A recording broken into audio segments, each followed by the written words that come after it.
tous les travailleurs du privé. Nous vivons dans des conditions extrêmement difficiles pendant les vacances. Aujourd'hui, la plupart d'entre nous ont des problèmes même de survie.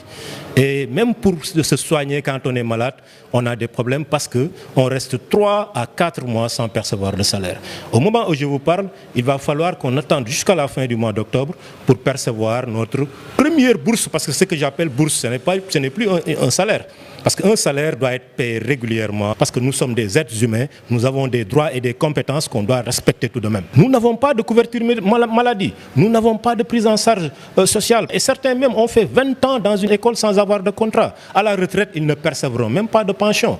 Donc tout cela doit être changé. Aujourd'hui, nous appelons les autorités, en premier le président de la République, en tout cas à instruire ses services pour mieux contrôler en tout cas les écoles privées et contrôler la régularité des textes qui nous régissent. Aujourd'hui, nous appelons l'État à créer une direction autonome qui se charge de l'enseignement privé laïque au Sénégal. Et si l'État n'appelle pas à des discussions, n'appelle pas les employeurs et les syndicats du privé pour qu'on puisse discuter et trouver des solutions par rapport à nos conditions de travail, je pense que, et j'avertis en tout cas les parents d'élèves qui amènent leurs enfants dans les écoles privées, que cette année-là sera forcément perturbée.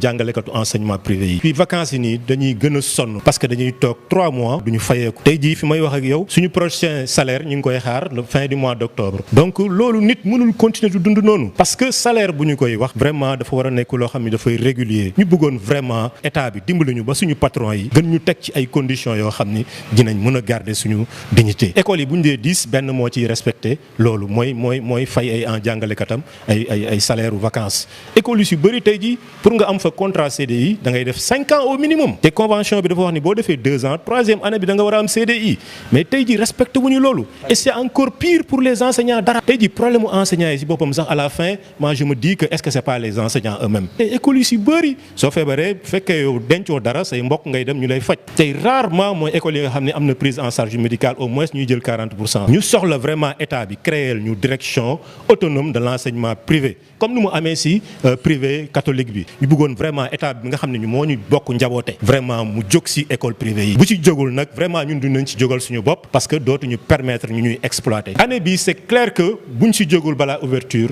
il y aura des perturbations dans l'enseignement privé et ce que nous voulons pas.